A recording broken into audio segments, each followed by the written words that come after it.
putting it.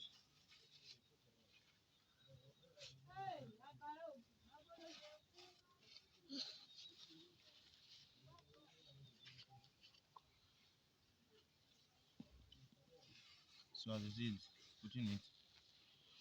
So this though. That's all. It's just very simple. Look at how it is now. So this is how to make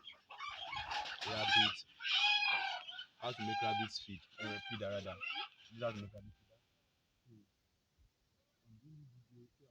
You learn from it. Instead of buying rabbit feeder outside at a higher price, you can just make this by yourself. You can buy good number of the two container, any container inside that you want, and that's all. You can mold it yourself. So thank you for watching this video.